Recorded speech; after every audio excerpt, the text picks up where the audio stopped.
indivisible, with liberty and justice for all. Before we begin our regular meeting, we are in for a very, very special treat. Mr. Hochreiter will introduce. Yes, we have our vocal director with us, Erica Gendler, who is being accompanied by a number of young, talented musicians who are going to serenade us a little bit to start our last board meeting for the 2018 school year. But before we get to the music, I'd like to invite Ms. Gendler to talk a little bit about the big high school show that will take place shortly after we return from our holiday break. It is a chorus line, and I'll let her fill in some of the specifics. Hello, everybody. Thank you so much for inviting us to come. So there are eight seniors from the Troublemakers group at the high school here to sing for you. They've been caroling here and there around the community, and so we thought we'd come and sing a few songs for you. If you like this, you can see them plus many more on Tuesday evening, the 18th of December at our winter concert. But then in January, on the 11th and 12th, at 7 o'clock at the high school, we will be presenting A Chorus Line, which, as you all know, is a phenomenal musical written back in the 70s. And we've been working really hard on the dancing, the singing, and the acting, especially the dancing. It's quite a challenging show, but it is fantastic. How many of you are in the show? Yes, and Matthew, and Project Lead the Way kid is in the show as well. So there's a big cast of about 40, about 17 leads, and then the ensemble. And if you've never seen this show, it's really fantastic. And the students are incredibly talented. It blows my mind, it really does. So I hope to see you there. So we'll just sing a couple holiday tunes for you. Grace O'Malley Sr. is the leader of the group, so I get to sit and listen to them. Take it away. F.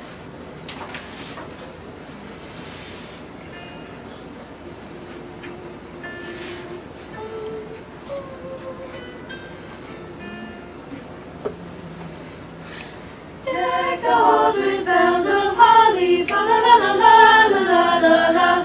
'Tis the season to be jolly, fa la la la la la la la la. Don we now our gay apparel, fa la la la la la la la la. From the ancient Yuletide carol, fa la la la la la la la la. See the blazing Yule before us, fa la la la la la la la la. Strike the harp and join the chorus, fa la la la la la la la la.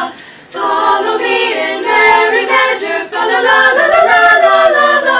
While I tell of Yuletide treasure, fa la la la la la la la la.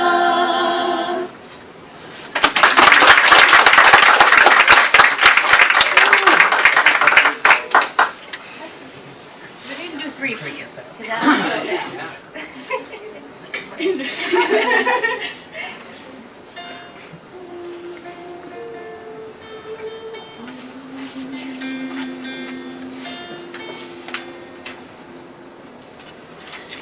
Angels we have heard on high, sweetly singing o'er the plains, and the mountains in reply, echoing their joyous strains.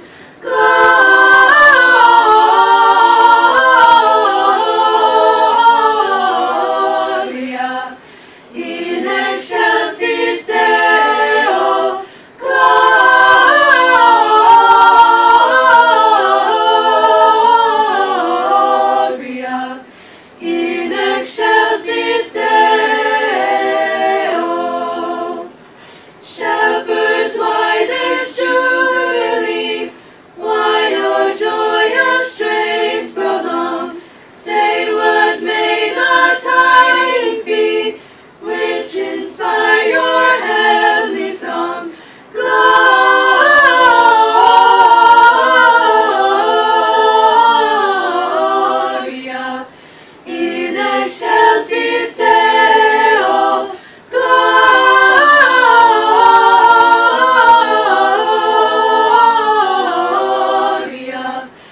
Oh, bring us some figgy pudding, now bring some right here.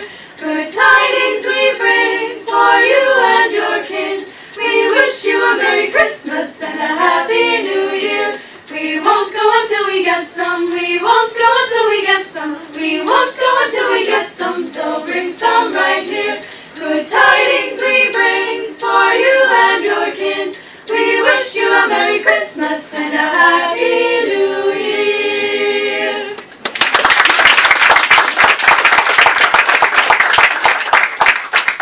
Thank you very much for Thank having you. us. Thank you. Thank Thank you, that was absolutely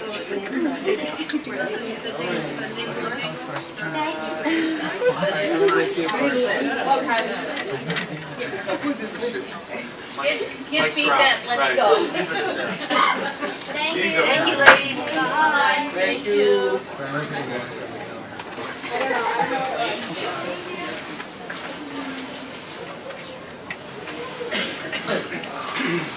That was truly sincerely appreciated. It's so nice to start a board meeting with positive energy. That being said, we have our first order of business is to look at our agenda. Does anybody have any changes they'd like to make to the agenda? Okay, then could I have a motion to approve the agenda as presented, please? Second? All in favor? And next is to approve the consent agenda. Does anybody have any changes they'd like to make to the consent agenda? Okay. And could I please have a motion to approve the consent agenda? Second. All in favor? Thank you.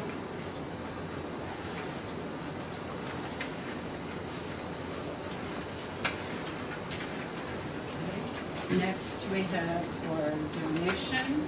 And we have one very generous donation tonight from the HHCEF from 2018 Live, and that is in the amount of $8,863.74 for both Furnace Woods and Blue Mountain.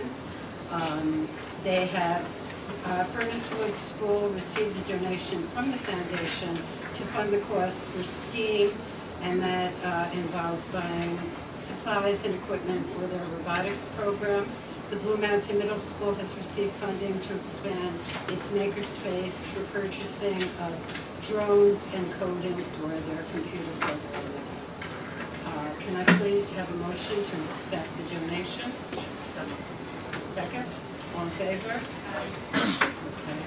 With that being said, we're now up to our first audience comments. And I would encourage anybody in the audience who would like to make a comment that they please sign up with their complete name and their contact information. Okay.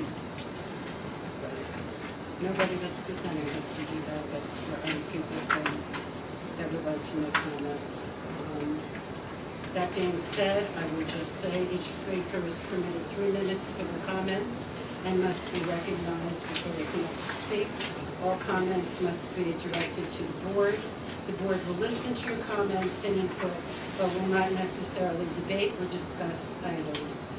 Operational matters will be directed to school administration for their handling. The board is not permitted to address personnel or individual student matters in open session, so therefore no teachers' names or names of children or any administrator can be presented during your comments.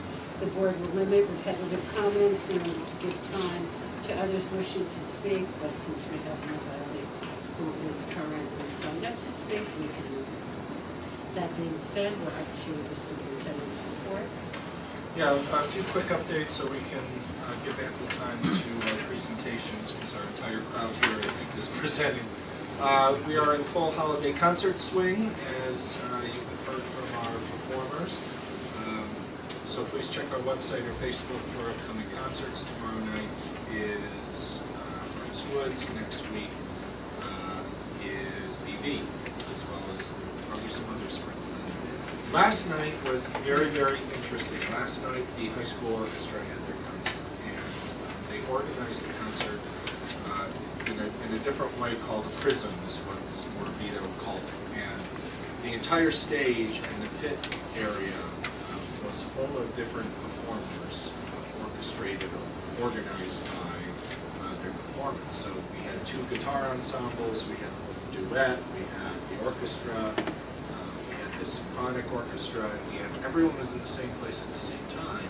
In different groups, they rotated throughout the evening what group was performing. And our orchestra teacher, Ms. Morabito, was up and down and to the left and right conducting, and sometimes the students conducted themselves. But it was really interesting, and what it did is it kept a really fun energy throughout the evening. It kept the show going. You didn't have kids standing up and dragging chairs off the stage and coming back, so it was a real, not only efficient use of time, but a way of keeping the crowd there. If you go to a standard concert and the chorus may sing first, sometimes chorus parents will leave the event with their child while the band comes out, or the orchestra. So it was a really neat way of having everyone participate, everyone pay attention to all of the events. And Carol's son's played bass.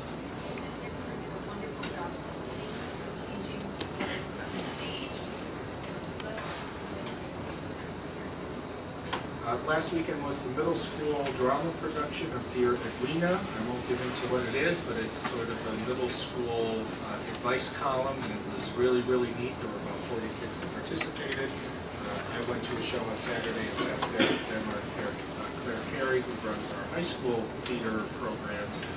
They were there so they could scout, and they identified a lot of good talent coming out of 8th grade into 9th grade, which leads me to, as Ms. Demmer mentioned, chorus line the weekend of January 11th. So a lot to do, a lot happening. Athletic events start up again at the end of this week around break. So if you're looking for something to do, go to our district calendar and show up to the school and you'll find something happening. Sure. All right, our next order of business is committee reports. I don't think anybody on the board would mind if we allow the presentations to go first, since we do have students here. So our next presentation will be Project Lead the Way. So I'll invite Jim Mackin up, our high school principal, to kick us off with tonight's presentation. There are a lot of folks who are here. We have staff, we have kids, we have some outside folks who work very diligently to make sure our Project Lead the Way program is relevant, is rigorous, and the kids are getting the best experience. So I'll turn it over to Jim. So I wasn't going to talk tonight, but if I get an invitation, I'm not going to turn it down, as you know, especially when it comes to our high school and being able to kind of develop. You know, about 10 years ago, the board and current time superintendent Dan McCann, dedicated a big financial commitment to our strategic plan to look at engineering and different science programs, try to push us forward with what was then and early on in this STEAM initiative. And the board was very supportive of that. And what you'll hear tonight is the fruition of your support of this program, because programs like this are not cheap. Whether it's the teachers that we need, the high quality teachers that we need to teach it, or the equipment that goes along with it, or the space, and it wouldn't be possible without the board support, so we're thankful. To date, over the last 9.5 years or so, we've seen almost 1,200 kids go through these programs that you'll see tonight. So you'll hear testimony tonight from some of them that have gone through, some that are current. So I'm not going to stand up here and try to sound smart about what's going on in those engineering and biomedical courses. I'm going to let the professionals get up here and talk about it. Anthony Giovinazzi, one of our assistant principals, has been, pun intended, but has been leading the way. The exit of Tina Wilson, who was doing a lot of good work with Project Lead the Way, he has jumped right in and really done a nice job with our community members and really working on bringing more of our community members into the program. So I'm going to invite Anthony up, and he's going to lead the way here with his presentation. Thank you. Thank you, Mr. Mackin. Good evening, everybody.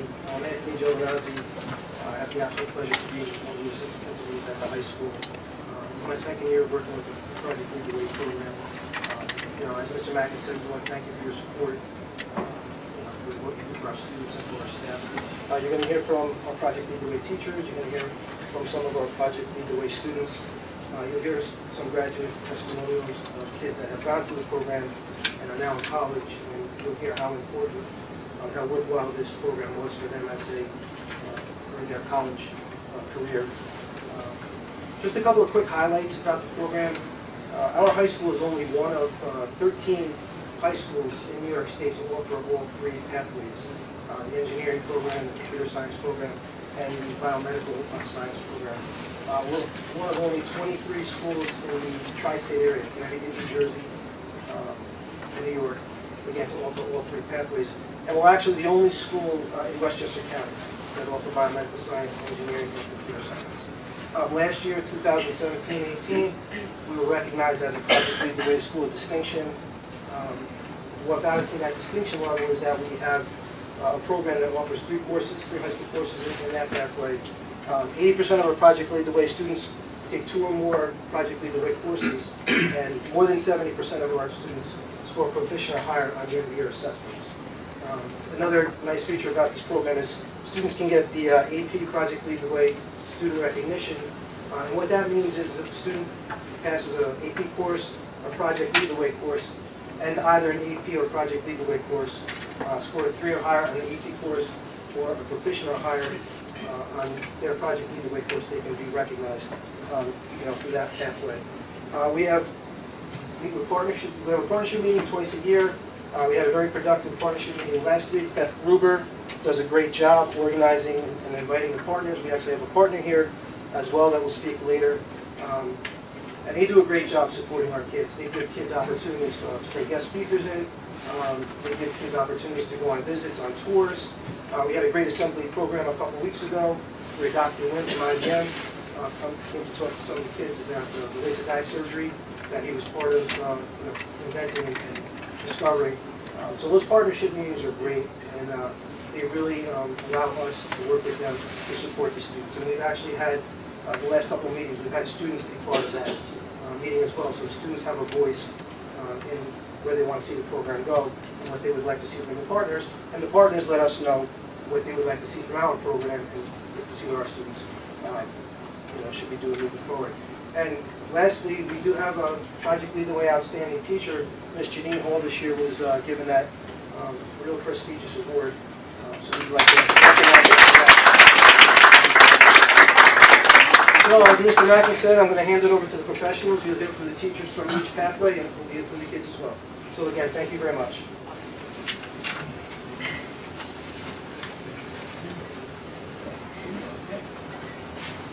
How are we doing, everyone? I'm Tom Confrey. I teach the engineering pathway with Alan Zollner, and we just have a few quick slides. This is a picture, an action shot of some of our kids working.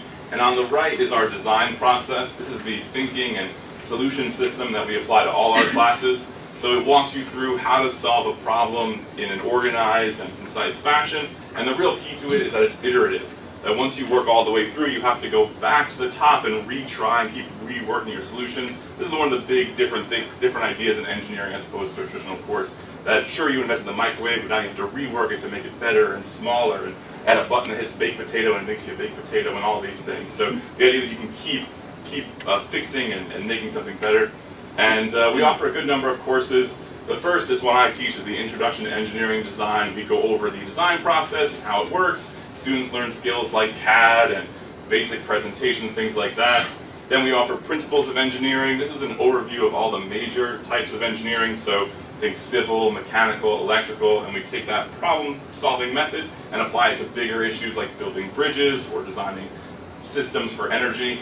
And then we also offer a digital electronics course, which takes that problem-solving method and brings it to circuits. So simple integrated circuits, soldering, simple electronic devices, things like that. And the last one on our list is aerospace, which takes that problem-solving method and applies it to all types of flight. So controlled airplane flight, rocket flight, all the way up to satellites orbiting the Earth. So it's all under that same umbrella of problem-solving and using that method, and just showing how that can be applied to all sorts of different scenarios and different types of environments. So, thank you.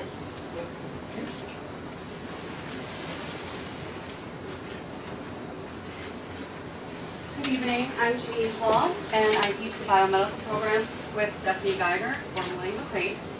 So I just wanted to run through a little bit here. We do have 4 courses, and our courses are able to authentically combine very relevant content to the students' lives while fostering 21st century skills in collaboration and technology.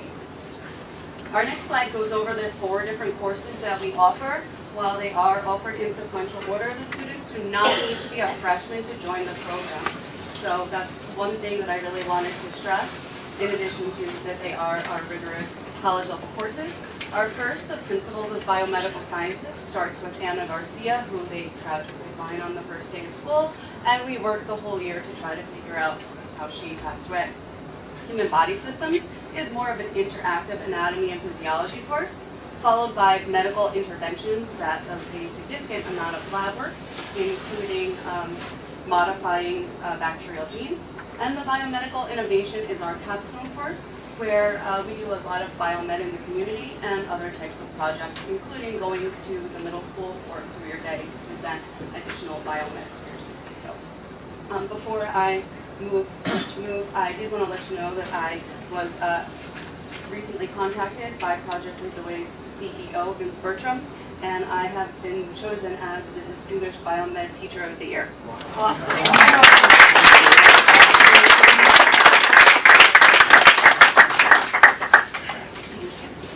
Good evening. My name is Maura Koch, and I teach in the computer science program on Project Lead the Way here at the high school.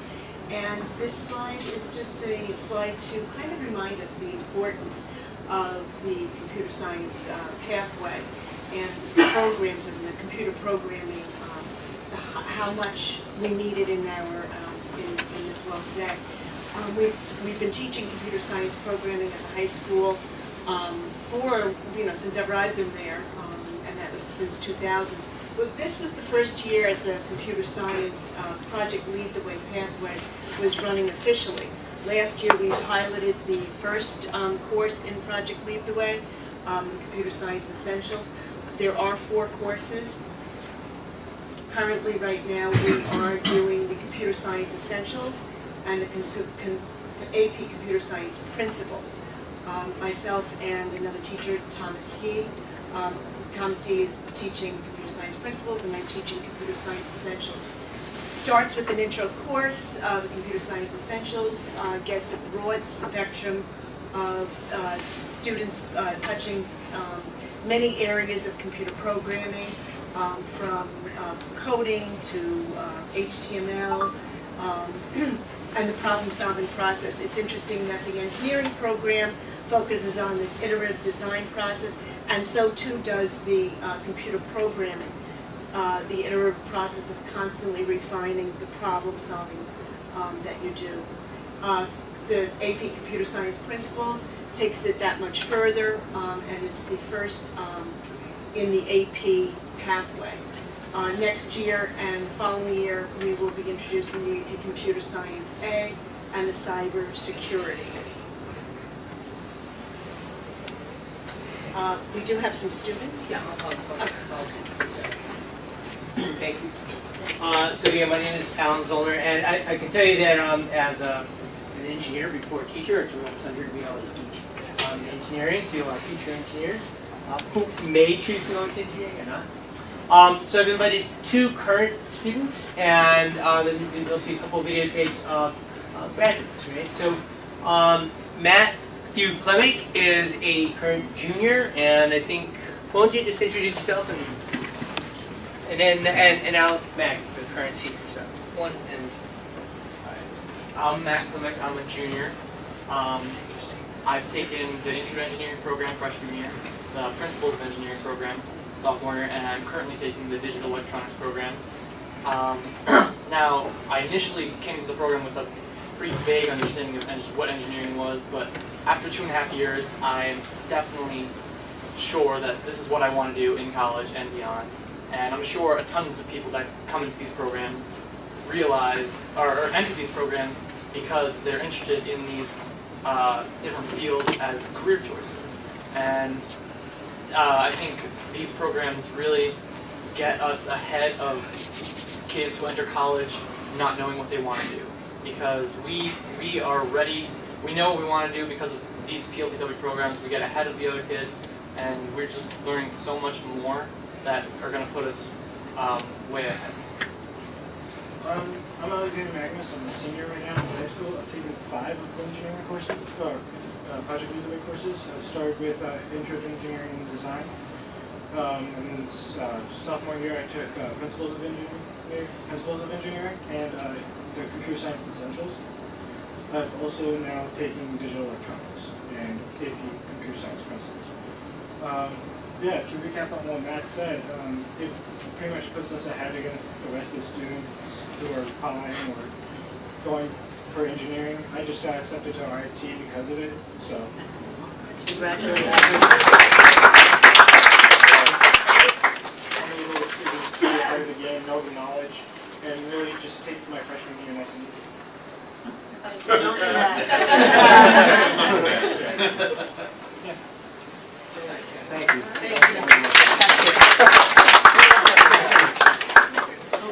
This evening I'd like to invite Emily Guida up. She is a senior. Unfortunately, Pumhop is not able to be with us, but she is also a senior. Pumhop is going to share with us her perspective of how, due to scheduling, she wound up taking a year off from Biomed, but then she wound up coming back as a senior, and she was very happy with that experience. So that's the message. Hi guys, I'm Emily Guida. Yeah, that's me right there.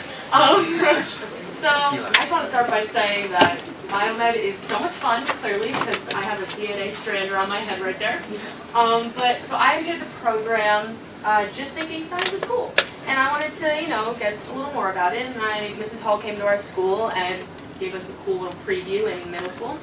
And I was like, let me try it. And then here I am applying to as a major in health sciences and all that. And I never thought I'd be here, but I am. And so we started in PBS, Principles of Biomedical Science, with really intriguing all the kids into how fun science can be by doing a fake crime scene. We explored a lot of cool careers, really obscure ones, like blood spatter analysts and all these cool things where I never knew that were even an option. And so that got us really loving science. And my favorite part of that year was that I realized that I could be in a class with all kids who loved science just as much as I did, which is still my favorite part of Biomed. And then HBS, which is Human Body Systems, is about human body systems. And we learned all about the body. We did a bunch of dissections. I've dissected a cow eye, a sheep's heart, a lot of really cool things. I know, a little squeamish, but it's cool. And then the next year was medical interventions, where we learned about how to solve all the problems we've learned about in the previous 2 years. And that, I think, was my favorite year. And we made prosthetic limbs and really cool things, pretty engineering-y, And now I'm in my final year, biomedical innovations. And we're really focusing on spreading to the community, taking science to maybe younger kids, to just everyone else. And we're doing Career Day this year, where we get to talk to all the middle schoolers about how fun science is and hopefully get them to join Biomed. And we're also doing an alumni panel where we're bringing all of our graduated friends back to tell us all about how Biomed is putting them so far ahead in college. But speaking of, I'm in AP Bio this year, and I'm the only Biomed student, and I cannot even begin to describe how thankful I am for Biomed, because I am so ahead of everyone else. It's insane. Just the exposure is awesome to have, and the more I hear about my friends who went to college and took Biomed, they rave about how much everyone's fighting to be their lab partners because they know how to micropipette already before everyone else. And it's just honestly such a great experience that I'm thankful for, and I just want to thank all you guys for letting it happen, and I hope that all the students can have the amazing opportunity I did. And it really changed my lens on things and how I just really want to make sure that I help people and all that, and it's awesome. So yeah. Thank you. He's not pictured up there, but I'm here to introduce Eli Aronson, who's currently in Mr. Yee's Computer Science Principles course, and he took last year with Jill's. I took Computer Science A, and I've also taken the intro class with Mr. Yee. And as long as Principals of Engineering this year, I just want to say thank you for inviting me. And I have to say these programs that we have are like no other. None of my classes compared to period 4, period 9, and I get to go to my PLTW classes, and I get to code, and I get to work on a little car that we're making.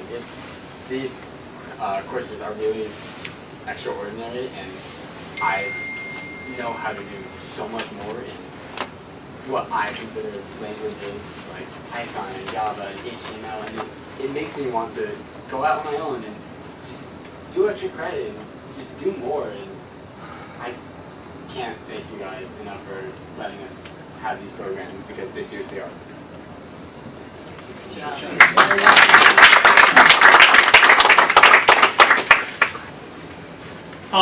So the engineering program is, careers in STEM span from, engineers and researchers to many other different positions. And I was able to get a hold of 2 of our alumni. Kyle Sendro graduated in 2016. He's now at RPI.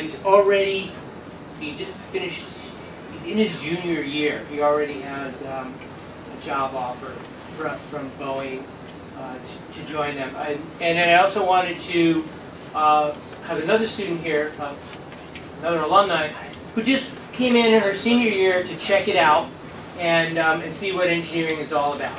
Isn't an engineer, but you can see what she got out of it too. Let's just hear from these guys. Graduated from HenHUD in 2016. I'm currently a junior studying electrical engineering at Rensselaer Polytechnic Institute. When I was entering high school, I knew I wanted to be an engineer, but I really wasn't sure what field or what industry I wanted to go into. And that was where the PLTW courses came in. First off, the incredible amount of exposure they give you really shows you what kind of work and subject matter you can expect from both academics and industry in every field. And so it gives you a really great plethora of options and on really understanding those options. Secondly, you really do learn legitimate foundational skills. I had my first internship this past summer at a company called Aurora Flight Sciences, and they approached me with a project, and they needed somebody who had really solid experience in 3D modeling, doing professional technical drawings, and doing stress analysis of 3D models. And as an electrical engineer, those aren't things that generally I'm exposed to. But because of Project Lead the Way, I had a lot of experience in those areas, and I actually spent a month applying knowledge that I gained directly from Project Lead the Way. So, thank you, HenHUD. Awesome, awesome.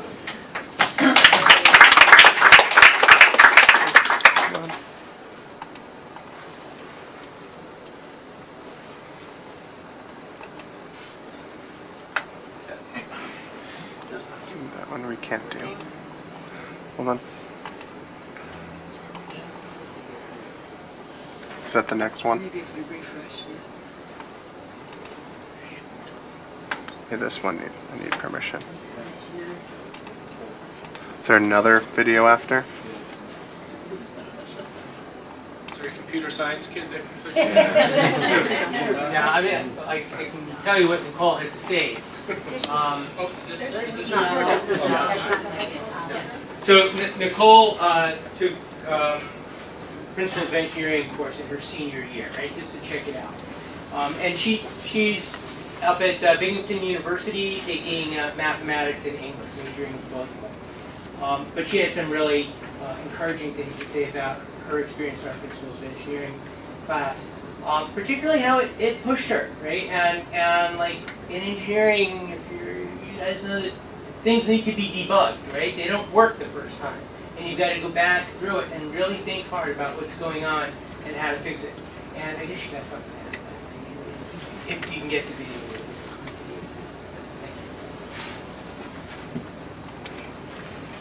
So last year I was not able to fit the biomed program into my schedule due to like a scheduling conflict, but this year I was able to fit it into my schedule, which is great.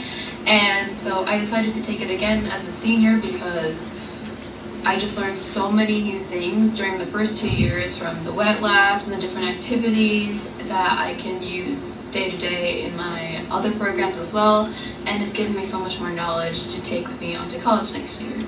Yeah.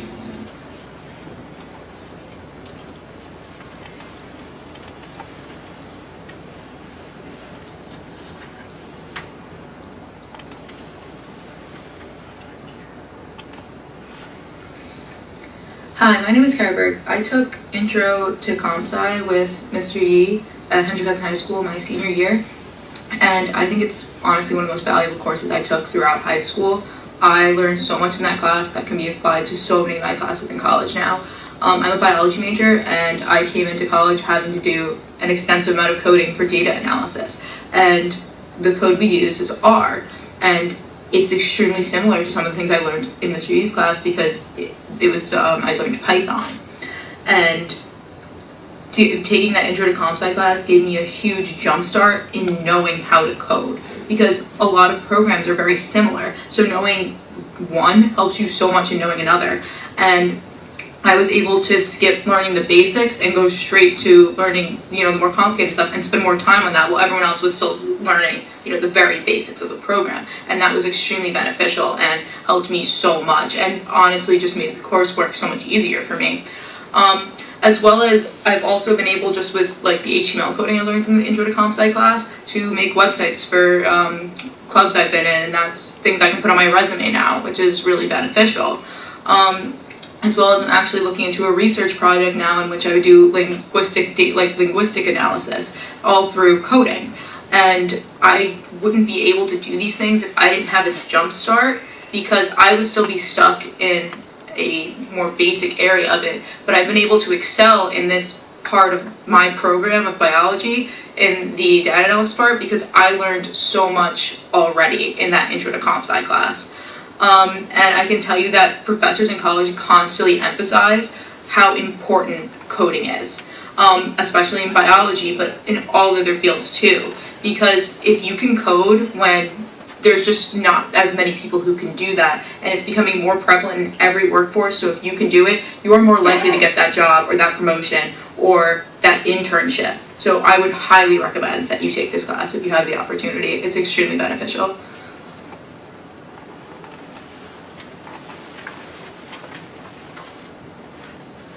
And then some of our biomed alum were pretty shy, but a lot of them will be coming on January 4th. If anybody wants to stop in from the board, we'd be happy to have you. So hello, it's me, Nicole. Before I say anything else, I want to say everything you ladies teach is beyond useful. Thank you so much for being such great teachers all through my high school career.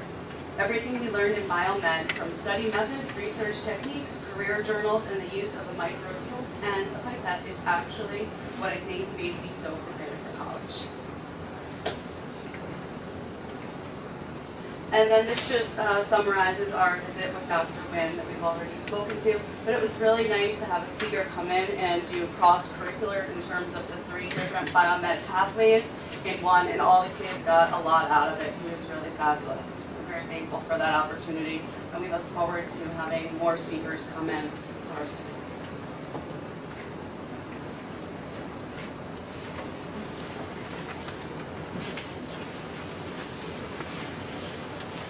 Hi everyone, I'm Beth Gruber.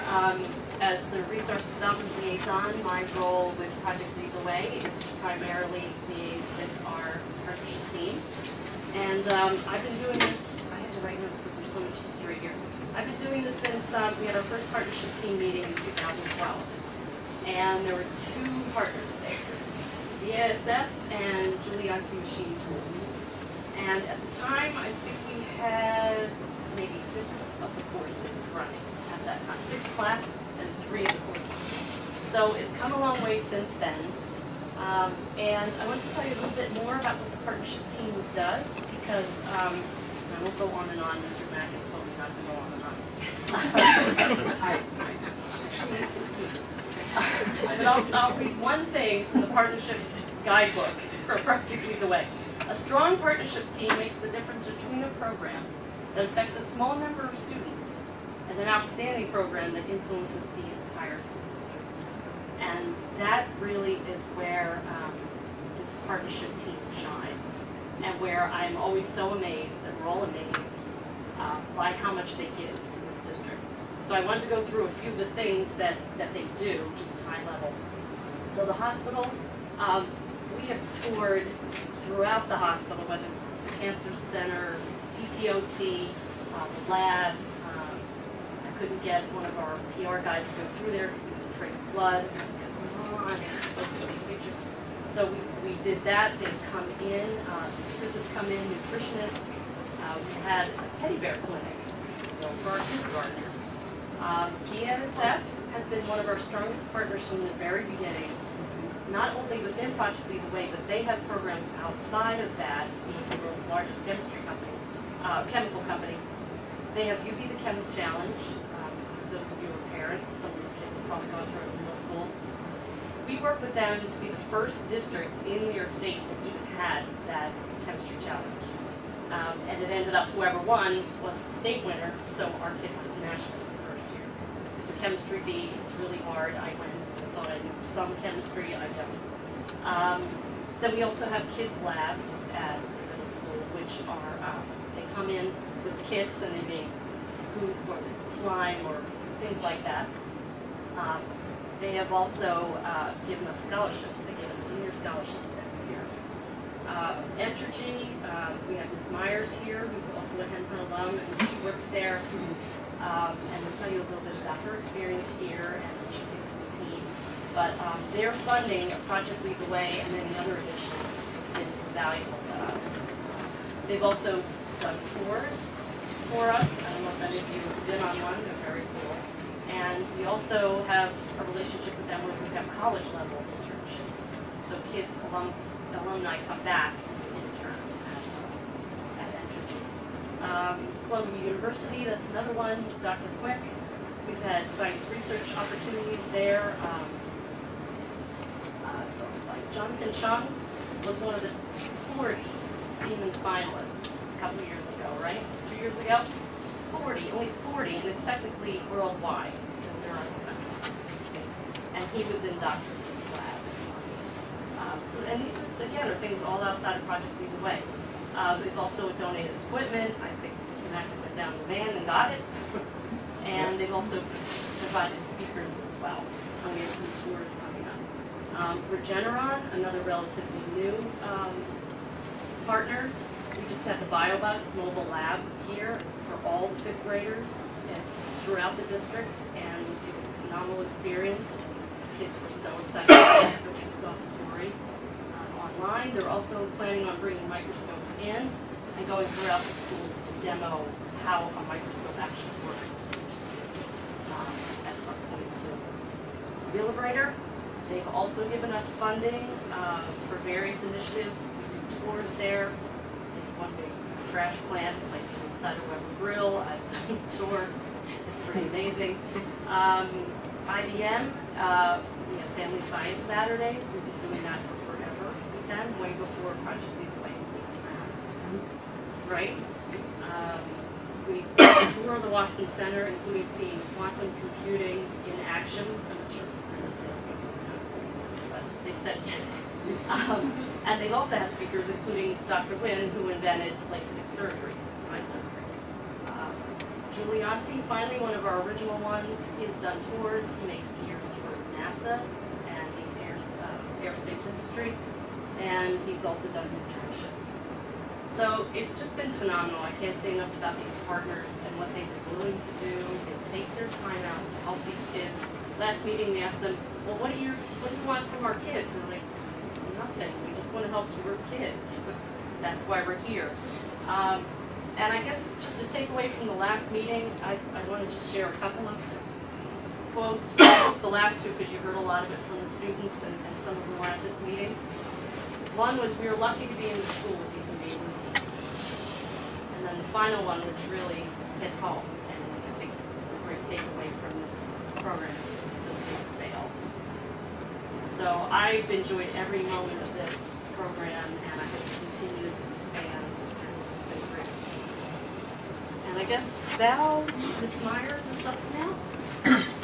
Thank you.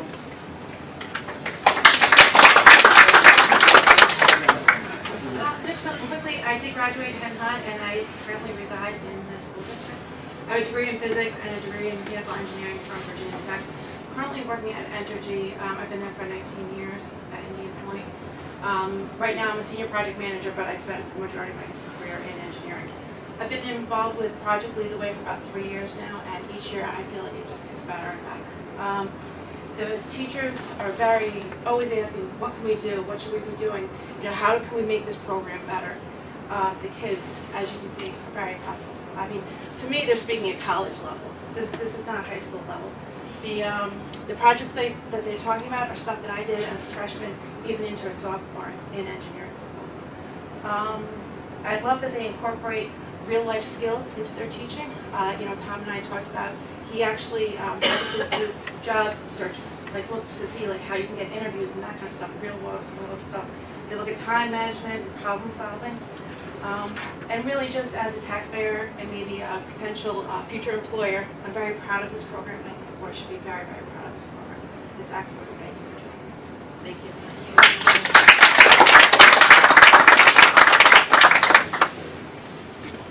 So moving forward, continuing ahead, as Maura had said, next year, as part of our computer science category, we are going to implement the cybersecurity course. As a result of last week's partnership meeting, we're going to do a panel discussion in the spring so we can expose more of the Project Lead the Way students to the partners and ask questions of the partners, make it a broader spectrum of students that have that experience. We do have the alumni panel coming up as well. And I did last week apply again for the School of Distinction for this school year. It looks pretty good. I went over the data with Mr. Mackin, and the application looks pretty solid. So I'm anticipating that we should be recognized again. I don't want to make any promises, but just looking at the data that we submitted, it looks like we're in a good spot with that. I want to thank you for all your support. As you see, the program is doing wonderful things. We have great kids, amazing teachers, and a supportive Board of Education that makes it all happen. So we want to thank you for giving us the opportunity to speak this evening as well. And if you have any questions, you can ask Mr. Mackin. Thank you very much. Thank you. Any questions? What you heard? I would just like to say on behalf of the Board of Education that I am extremely impressed at seeing the program presented tonight and seeing the students' enthusiasm and knowledge and their ability to speak so wonderfully.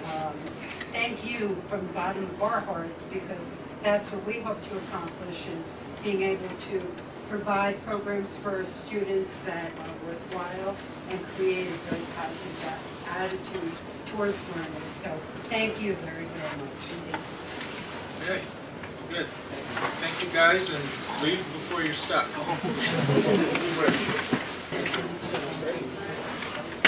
All right, we're going to transition to talk about one of our partners, Indian Point. There have been some developments regarding Indian Point, as you know, a major player in the future and trajectory of our district's financial future. I'd like to start the conversation with a reminder of who we are and how well we're doing. This is an infographic that we started publishing a number of years ago to really highlight some data points in our district that oftentimes, if not all the time, are never really published. They're not necessarily a third grade math score or a 11th grade U.S. History Region score, but this is really who we are, and this is what we're about. And what this graphic also talks about is what this district values. Certainly it values academic programs like we've heard tonight, but it values an investment in technology. It values a significant investment in giving kids extracurricular opportunities such as athletics, that when 60% of our eligible students between 7th and 12th grade are participating outside the classroom in athletics, that's a major investment with a lot of participation. It's money well spent. 95% of our elementary kids are playing an instrument. An average class size K through 5 of 19 per student. 23 advanced placement courses and 18 college level courses. So families who have kids in the high school or almost in high school, or those who recently graduated, are not just going to college with a couple college credits, they're going to college as a sophomore or a second semester freshman when they step foot on the college campus. So it's important that when we talk about what's at risk with Indian Point and why it's important in some of the tough decisions we have to make, we have to go back to data points like this so we know we're making the hard, right decisions. Almost 2 years ago, when we returned from our holiday break and come back from the new year, we will celebrate, I guess, Indian Point's closure, depending on your position on Indian Point. The short of it is we're going to lose $60.5 million in anticipated revenue. The top line is what Indian Point owed us through our financial contract with them, which is a pilot payment in lieu of taxes. And the red line is what we'll receive because of their closing over the next couple of years based on the reactor number 2 and reactor number 3. So we had a conversation when Indian Point closed because there were more questions than answers, but we talked about a multi-pronged approach of how we make up $60.5 million. And I'll talk a little bit about all of these. New York State has a power plant cessation mitigation fund. That's essentially a pot of money in New York State that all taxing municipalities can apply for. Taxing municipality includes a school district, town, village, you name it. So one of our approaches is to make sure that we are eligible for those funds and that funds in Albany will be able to take care of us based on our eligibility. Business development in the Hendrick Hudson community, we heard 2 weeks ago from a gentleman affiliated with the town of Cortland who's chiefly responsible for business development. There are some opportunities there. Why is that important? Because the more property we can develop, the more tax revenue we can generate on the tax rolls. So undeveloped property, well, sure, people may be paying property taxes, but paying property taxes based on the value of undeveloped property. The goal, as you heard 2 weeks ago, is to try to develop in sensible and reasonable ways as much of that property as possible. There are bills in the House of Representatives sponsored by Nita Lowy. I'll talk about those in a little bit and the status of those. Last week, Linda Puglisi and I had an initial conversation with the top legislative aide for Senator Gillibrand's office. That conversation was about an hour, updating the Senator's office on all of our happenings, but as well as what we really need them to do to support us in the Senate.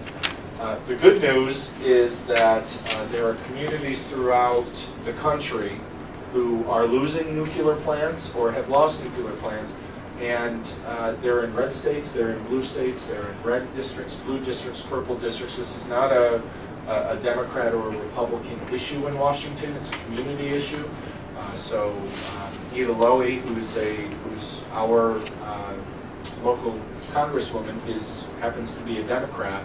She has co-sponsored a number of bills with Republicans who are going through the same, having the same experience that we are throughout the state, mostly in the Midwest.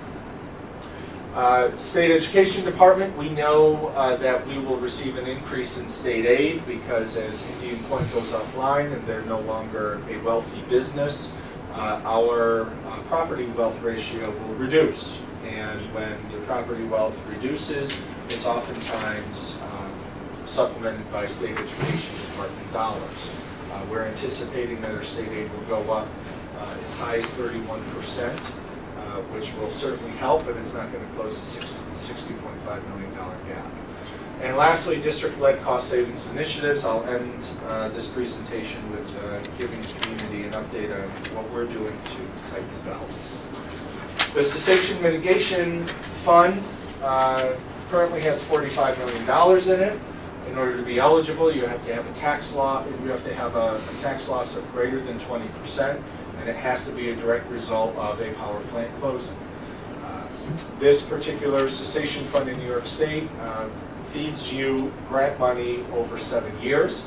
It starts with 80% of the loss, and then each year after reduces by 10%. The goal of this fund is not to be a permanent Band-Aid. The goal of the fund is to not have huge, crazy increases in your property tax increases. It's a way of weaning you off the pilot agreement or the taxes you were receiving from the power plant. So it's not supposed to be a one-to-one fix. New York State has made very, very clear their goal, and the way that this fund is written in law, is not to completely supplement tax loss. It's to weaken the blow to the community, but it's not a one-to-one fix, because Entergy or Indian Point is a private company, and the state's position is, we have no responsibility to pay the debt that they're going to leave, but we will help you through this cessation mitigation fund. We've learned a couple things about this fund most recently.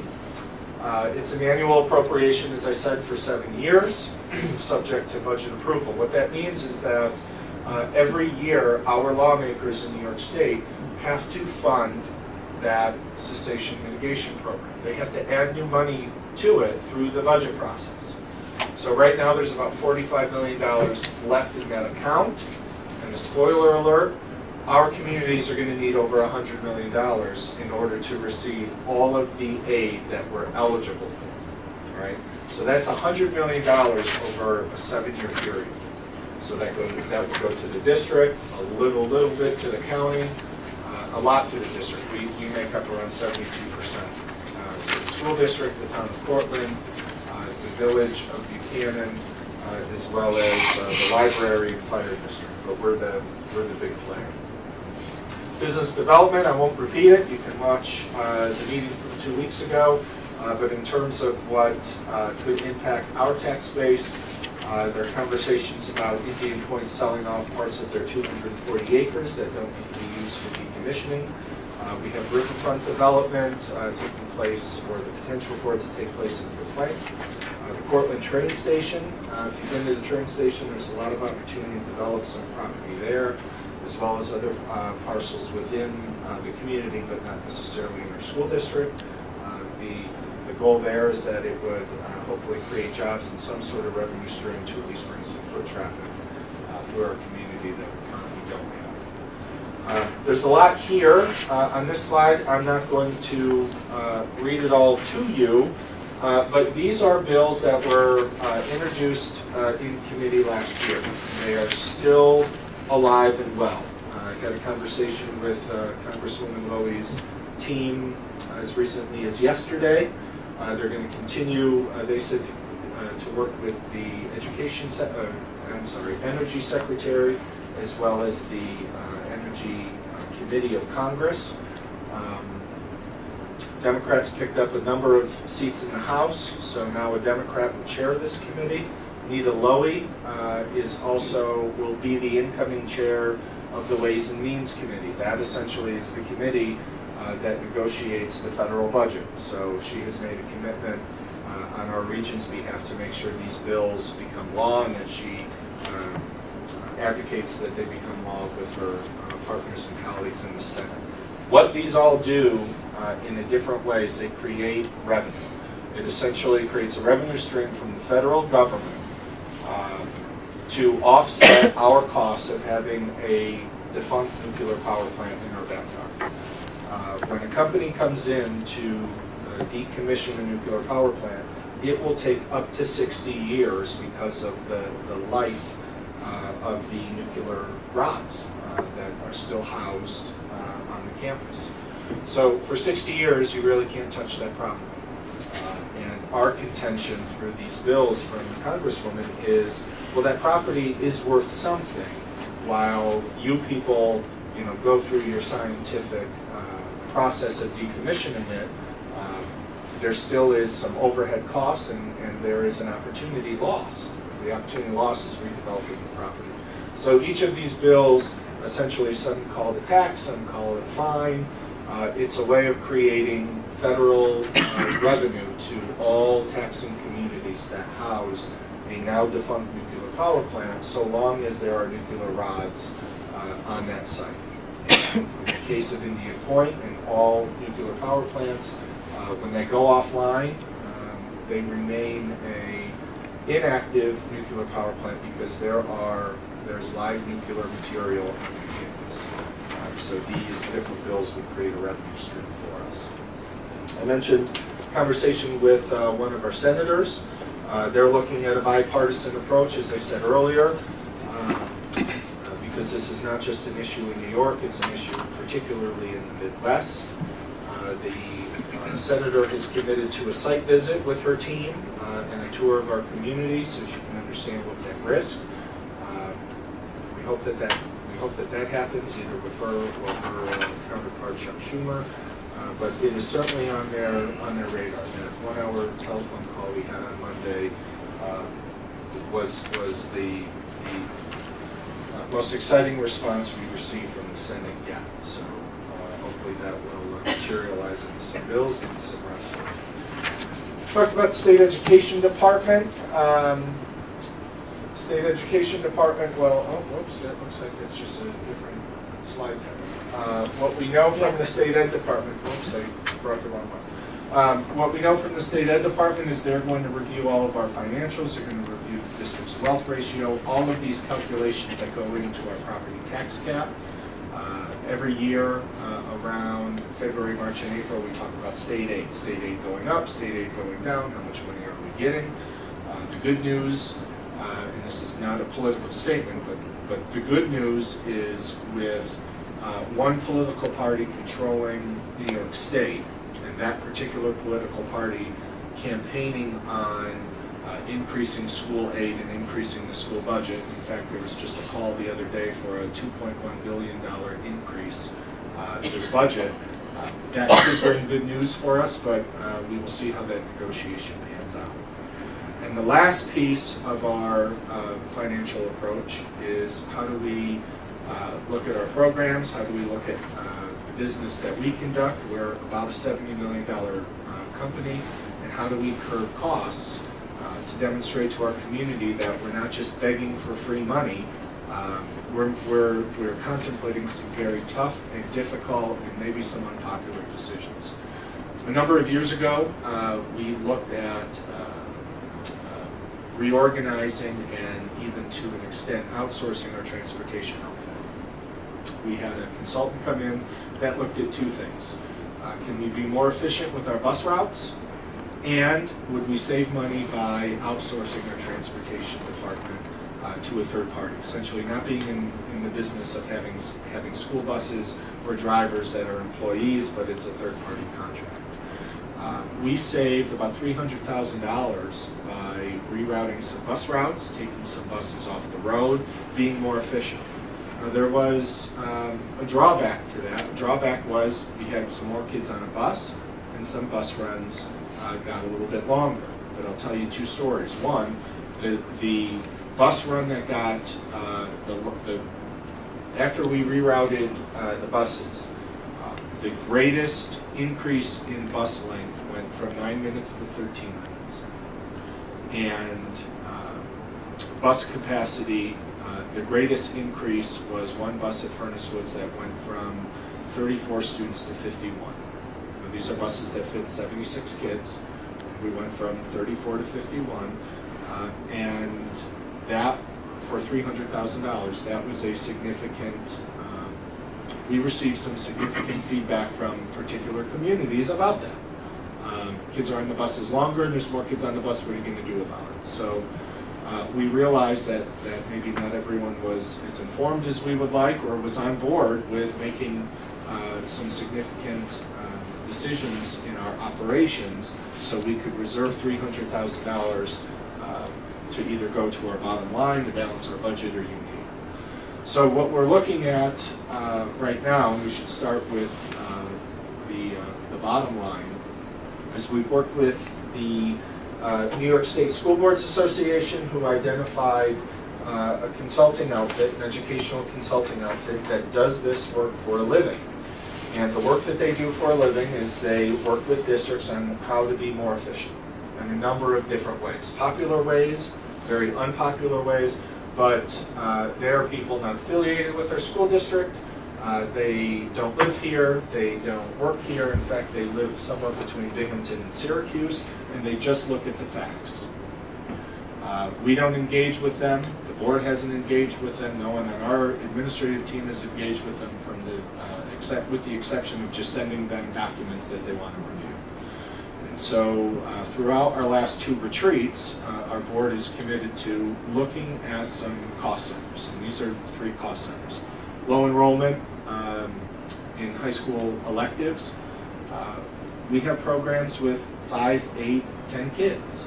We have classes with 5, 8, 10 kids because we've made that commitment to support those programs. AP French, AP art classes, 4th and 5th level languages that may not be AP. We offer a lot of opportunities for our high schools, and they're going to look at that course catalog, and they're looking at current enrollment in all of our classes, but in particular our electives, and they're going to make recommendations to say, you might be able to do this more efficient. You may run your electives on an every other year rotation. You may have to have, we call planned abandonment. You may have to end a program over time because of low enrollment. Now, there are winners and losers in those conversations. We'll be able to put a dollar sign to some of those, but kids may lose or may not have the opportunities that they've always had because of the financial conundrum we're in. At the middle school, they're going to look at the current model of how the middle school is organized, 3 grade levels that operate in teams.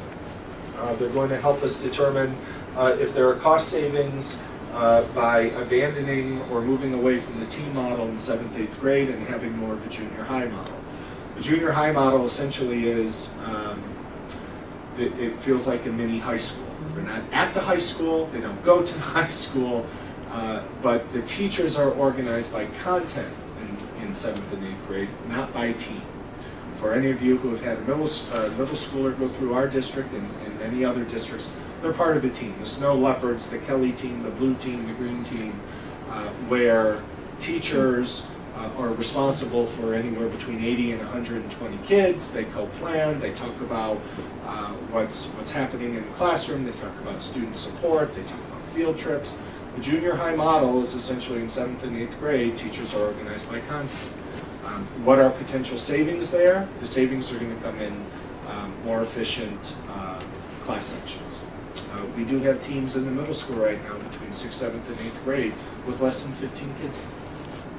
We right now are dealing with an enrollment valley compared to the grade levels that we were graduating over the last 4 years of around 200 kids. We're anywhere between 142 and 170. That comes with an opportunity or a responsibility to look at whether or not we can offer the same programs for kids, but have it look different or have it be staffed different without cutting those opportunities. The review will also look at state mandated programs and courses. We offer a boatload of opportunities for our kids in the middle school. You would be shocked at how little of those opportunities are mandated by the state.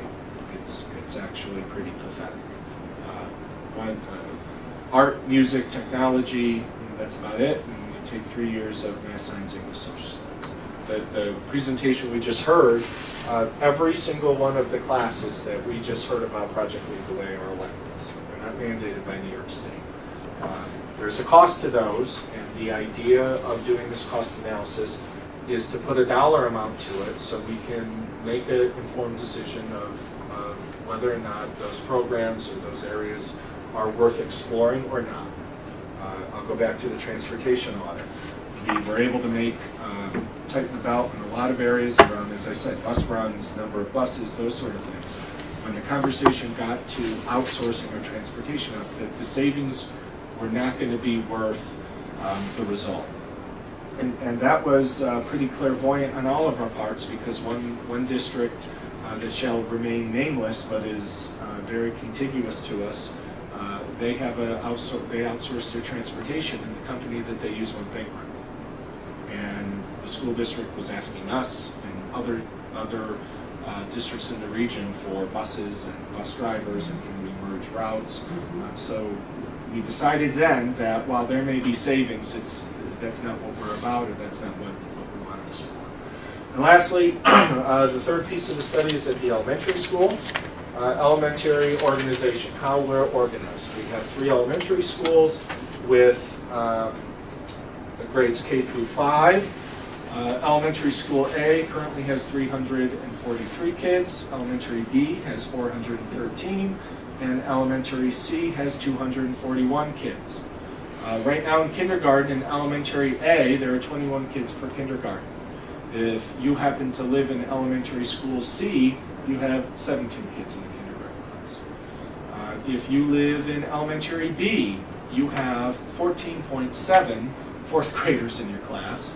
But if you go to elementary C, you have 17 fourth graders. If you go to elementary A and you're a 5th grader, you have about 24 kids in your class. But if you go to elementary B and you're a 5th grader, you have 20. The way we're organized as an elementary division is based on where you live and when. And that has created a very, very inefficient model. We talk about that through the budget process. We budget to make sure we pay our bills, our contractual obligations, all of those things, and then we budget another $200,000, $300,000, $400,000, $500,000 for additional teachers based on enrollment changes that happen in elementary schools after we secure our budget. We make a budget. The board blesses the budget in March, and we have kids moving into our district in October and November. So the big piece, and probably what will be the most popular in terms of attention, is going to be this piece around elementary. Do we redistrict to balance enrollment? Is one thing this district has done. You will hear, I'll say it, but you'll hear from the consultants, that's a short-term solution for a long-term problem. Because again, you're rolling the dice that your redistrict elementary zones are going to continue to have that many school-aged kids in it, so that you don't end up with one school with 413 and another school with 150 kids less. The last piece to the elementary organization is going to be, do we organize differently? And there are many different ways school districts have organized their elementary kids. They've done it by grade level, they've combined grade levels, they've done it where every child starts in one school and then they go back to home-based elementary schools based on where they live. Some districts, you start in your home-based elementary school and then you come together in 4th and 5th grade and then move on to the middle school, so on and so forth. The idea is, how do you balance these class sizes and some of the discrepancies I talked about with still being fiscally responsible?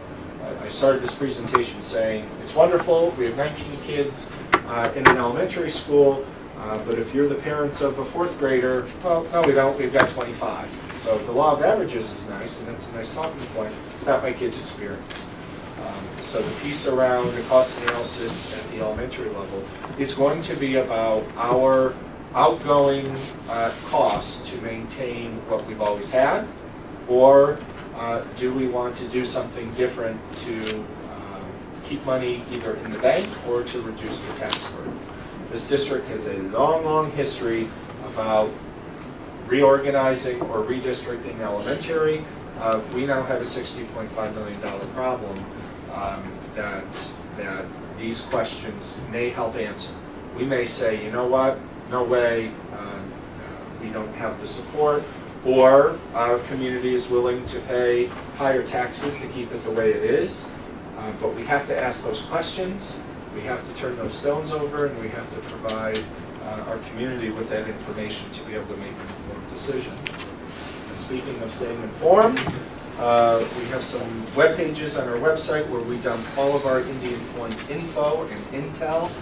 And shortly after Indian Point announced their closure, we had a number of parents come together to put together an advocacy, a non-for-profit advocacy group that is really able to say things and behave in a way that the board can't, and that people affiliated with our school district can't. But they have the ears of lawmakers, of various different organizations that are trying to help us solve these problems.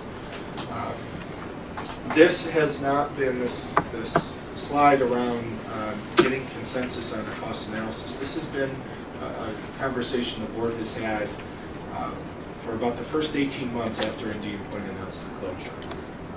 And no one was happy about it. No one is looking forward to it. I know I'm not, because this is a very personal and passionate topic, any of these, because we've had our experiences as kids, our kids have had experiences, and the thought of doing something different scares people.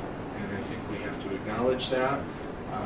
But the majority of our voters don't have, the majority of our residents don't have kids in the district. We have a responsibility to everyone, at least to ask the question and then to see what people will say.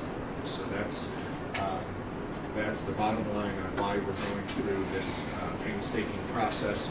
But will be very, very important and will, I think, shed some light on questions for us to answer or opportunities for us to consider. That's our Indian Point update. Any questions? Thank you. Thanks. I think that probably the most difficult thing is going to be when we get into some of these discussions to just, I think everybody coming into these discussions has their personal viewpoints, and I think we all have to remember that we have taken an oath to uphold our fiduciary responsibility, as well as, putting our own knowledge forward. So I think that that's going to be one of the most difficult conversations that we have, because a lot of people really want to keep programs in stable condition and, considering what we've just experienced with our presentations tonight. We have an award-winning program, and we want to be able to keep those award-winning programs for our kids. So. The third-party analysis that you're speaking, has that been, have you determined who it is? Yeah, so we worked with... Has it been started then? Yes, yeah, we worked with BOCES all summer. We had the board commit to going forward with it in our retreat. We worked with the School Boards Association to identify groups that they have worked with on behalf of boards. They have become a service that BOCES is providing that actually other districts in our region are. So BOCES is doing this analysis? No, it's a consulting group, but under the BOCES umbrella. So it's an aidable service under BOCES. So we'll say 40% back on it. We'll get 40% feedback on it. They provided us a list of about 53 different pieces of information, data, you name it, that we've been sending them, all of our bus routes, everyone's salary,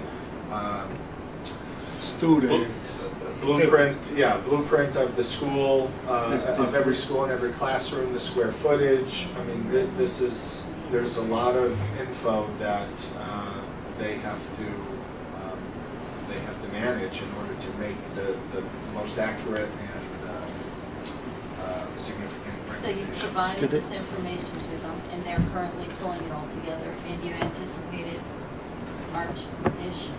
In the spring, yeah. I mean, we're at the point where they're doing their first blush. They're going to come down and spend a day or two to actually walk the building to say, okay, the blueprint says this. What is this? It says it's a reading room.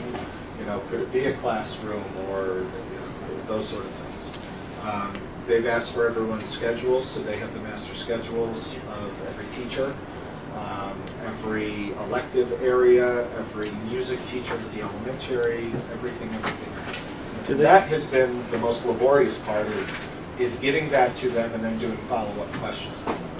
Do they consider incendiary impact to the community? So, in other words, if you redistrict or you change how our community is organized, that could impact tax levies, right? Because the values of homes will change significantly, in which case you'll get challenges and your tax levies might go down in a certain community because that's related to a certain elementary school, right? So there are some other, tangential issues that they need to consider, not just the school impact.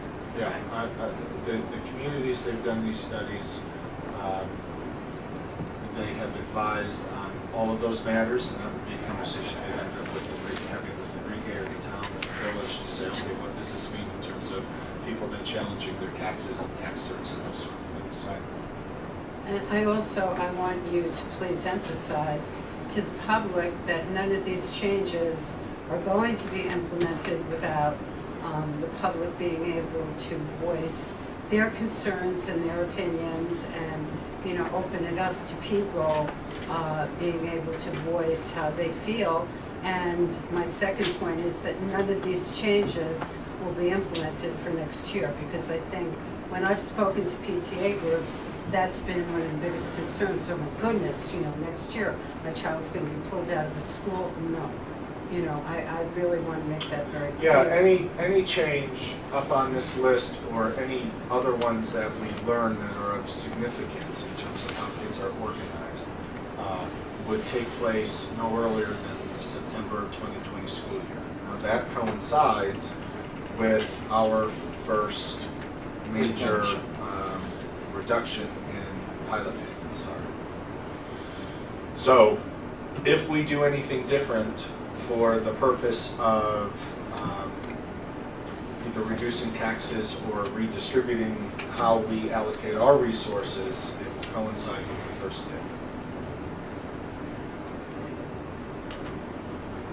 I know we're on the brink of the holidays, and this isn't the most fun discussion to have, but we have been talking about it, and it's real, and it's not going anywhere.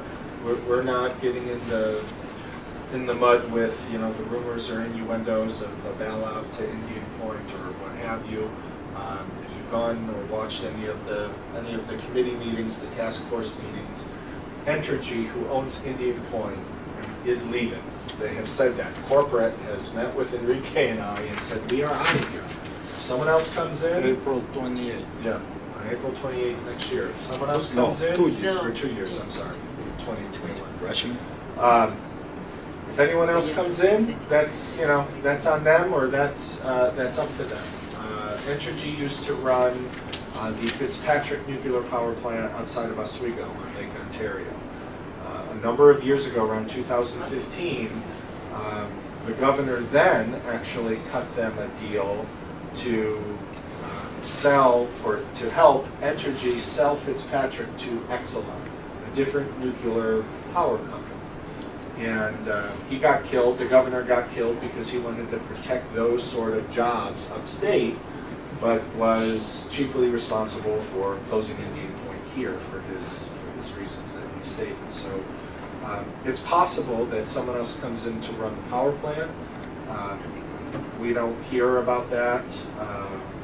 They're actually very, very good about keeping some of those, any truth to those rumors quiet. But Enrique and I have a direct line to their corporate office in New Orleans, and I feel we have a good enough relationship with them that they would tip us off, and there is no tipping. So we have to go forward as though this is happening and make decisions based on the best information we have, which is this. And if we get surprised, we can do things differently, but this is what we know. That $60.5 million of tax revenue, if we made that up in just increasing everyone's taxes, it would be on average a 13% tax increase each year for 5 years. And then that becomes the new baseline. So imagine your taxes going up 13%, and another, and then they stay flat. Then we make up $60.5 million and we're in the clear. But they don't go down. So that's why we're doing this work, and we're advocating and calling people and going to meetings. But we can't rely on politicians to solve it. We have to look at entertaining different options to solve our own problem. Well, actually, I was asked by someone else, but I just had another one. We're planning on doing presentations, of course, at the different schools about these costs, just to make sure that everybody understands that they're coming around to them.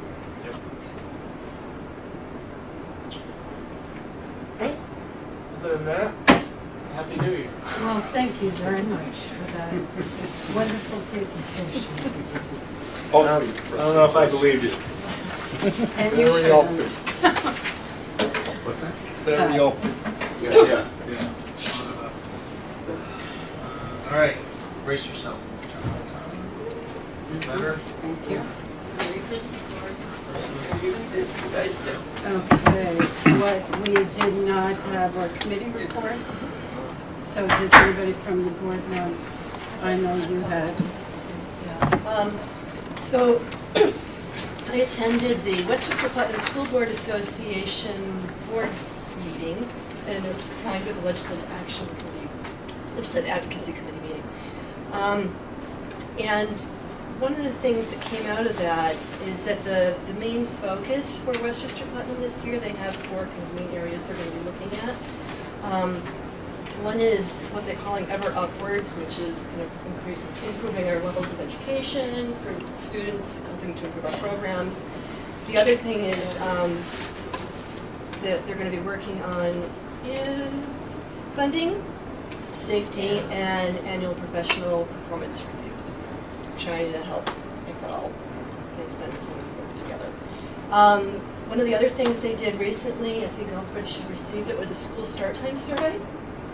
We're trying to combine that and kind of see what's happening regionally with school start times. There's a lot of research out there that indicates that high school students do better with a later start time. And so we're trying to see if by working together as a region, we can get a feel for what other schools are doing and maybe help us to move in a good direction there. There's a lot of science behind it. Yeah, there is. There is a lot of science behind it. Personal experience too. And we have spoken about it, but I think we've come to the conclusion that even if we have a discussion, we can't do anything till we decide what we're doing in the future with our schools. So that's kind of where we put a hold on things in this It district. is helpful, I think, to understand where the rest of the region is going with it and what they're doing. The other thing that happened at that meeting was we had a special workshop and a presentation by someone named Jan Fisher. And she is partnering with Northwestern BOCES on a special training that's provided to everyone who comes in contact with youth ages 12 to 18. And the training is called Youth Mental Health First Aid. And what it is, it's kind of like CPR, but for mental health. And so what happens is it's meant to be targeted towards anybody who comes in contact with youth, 12 to 18. It can be custodians, bus drivers, teachers, administration, of course, all of those as well, but there are other people that come in contact that you might not normally think of, who would be able to recognize signs, or the security officers, recognize the signs of a youth who is going through some emotional upheaval, or might even be in crisis. And so what the training does is it allows the people who take it to be able to recognize those signs and then be able to know how to respond. It's not that they're expected to provide therapy or training, any therapy or any type of, longer help, but mostly just, it's like CPR is. It's that immediate first response. What do you do when you come across a child that you feel is, might be having a problem? How do you identify they're having a problem? And then what do you do about it? So they're trying to get as many people as they can trained in that, and I know our district is doing a lot with social emotional wellness already, and that we've hopefully, maybe Lisa, you can talk about some of the things we've been doing actually, because I know there's a lot that we've been There doing. has been an awful lot. Yeah. We were fortunate enough to go last week. I think there were 10 of us. Margaret and I took a team up to P&W BOCES, and we actually had the lead speaker from Castle came, and she did she was our keynote speaker, but then Margaret and I actually attended one of the sessions with her. It validates what we've been doing, which is nice to hear, but we also have a lot of work to do. It's not like we've done it and we're done. So we took this team of 10 for this introduction because we actually had a team present. Our middle school team presented. Dr. Brodsky, Stephanie Westrick, who was here, and Diane Burns-Dobson. They did a presentation on UBT, which was great. So they were able to really talk to the afternoons were small groups because there were so many groups to choose from, but they were able to present, which was pretty powerful. But we are actually taking our elementary team back for the Castle group is coming. I think there's 3 more days that we'll have some full day trainings. So our high school team, our middle school team is going forward with the UBT. Joe and I speak quite frequently to the CBC, who is our consultant that works with high school, middle school, have really said some really great things about what's happening and how they're seeing groups move and how they're seeing a lot of connectedness to the schools. But this is actually something to really look for because it'd be nice to send people to come back and turnkey. Right. Yeah. And it's something even parents can take too, which is interesting too. So anybody in the community can take it and benefit from it as well. The next thing I went to was a workshop on just Monday night on the 10th. It was called Bridges to Success. It was sponsored by the Westchester County School Board Association. It was on school board governance and how to help school boards run more smoothly. And what I found out was that I think we're doing a lot of things right. I think we are. Talk to our team here. I think there really is a lot that we're doing well. There was a handout called 7 Signs of Effective Board Members that I can make available to people if you'd like to see it. I think it's useful. They suggested maybe a key part of the retreat at some point to kind of see how we're doing. And there's also 10 myths of school board service. It's another handout, which I thought was kind of interesting to read what those myths are, as to what people think school board service will be like and then what it really is like. And one of the suggestions, which is really interesting. That is true. Yeah, I know, there's a discrepancy, right? You lose popularity after being elected. Yeah. The last point that was made as a way to kind of help improve our school board meetings is something that we had a wonderful showcase of tonight, which is focusing them on student achievement and making sure that each of the board meetings has something about student achievement, any of the different areas, and you kind of rotate through them over the course of multiple years even, because there's a lot happening in the school district. But it just helps keep the focus on what's really most important, which is the education of the children. Well, that did come out of our superintendent's evaluation, and we have been having presentations at every board meeting, and I think it's very helpful to showcase to the community and to us as well what we're doing so incredibly well in our district. And many people, I don't think, know about every single facet of the programs that we're offering to students and we have. So that being said, thank you very much. Welcome. The last thing I just wanted to mention was the breakfast with Frosty and Friends. It turned out very well. Yes. They raised about $2,000, and there was a lot of good energy there, and it was really a fun event. I think we had a wonderful time there. And it all went to help raise funds for the cultural enrichment at the elementary school, and I think we did also. I'm not sure. September. Okay. And Mary Pat, you've attended finance? Yes. No? Yes, but it's, again, it was very brief and it was just in, preparation for the upcoming budget season. So it's, nothing specific right now. Again, it was just sort of what to expect in preparation. And Monday night, we will be having an audit committee meeting, and I attended BV PTA meeting and Frank G PTA meeting, and tonight is board meeting, so I'm a little meeting down. Anyway, I thank everybody for their attendance at the PTA meetings, and it's very important to see the work that our PTAs are doing, and all of that is wonderful. Bill? I attended the technology leadership team meeting, which is headed by Laura Nair. It was a very lively discussion. It was predominantly teachers, Laura and myself. Talked about the transition from smart boards to smart panels and the differences between them, pros and cons. Talked about technology coaches, the transition of the phone systems. Sounds like it's just about ready to go full live on the new system. The creation of a lab or to try out demos of new technology, possibly discussing the possibility of increasing the use of Apple products in this district and pros and cons. That sounded at a very preliminary stage, but interesting discussion on that. Talked about, I'm not going to make believe I know what all of this is, STEAM, coding, and makerspaces. We looked at what the focus was for the upcoming year, guest Wi-Fi's, and even how the help desk is working out for the district. So it covered a lot of topics, and it was a very lively group that gave a lot of input. So it was a good meeting. So we're gonna have steam boxes in school? Is that? It's a very lively group, as it says. Wow. So who knows what's Okay. gonna come out, right? All righty. A lot of passion, which is exciting. Everyone's really, we have a lot of dedicated staff at the district, especially around this.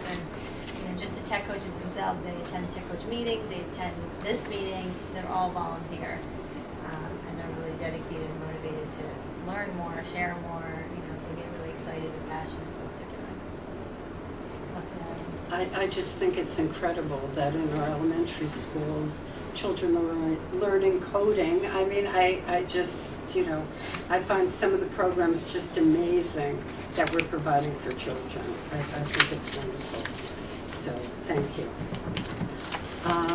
That being said, we now move on to public hearing on agenda items. If you were not here in a while, please know that you have to sign in if you're going to make any comments to the Board of Education. Also, again, each speaker will be permitted 3 minutes for their comments and must be recognized before they come up to speak. All comments must be directed to the board. The board will listen to comments and input, but they will not necessarily debate or discuss items, and matters of everyday operations will be directed to school administration for handling. The board is not permitted to address any personnel or individual student matters in open session, so please refrain from using any students' names of teachers or administrators. The board will limit repetitive comments in order to give time to others wishing to speak, as well as maintaining efficiency. That being said, can I please have a motion to adjourn the meeting? So moved. Second, all in favor?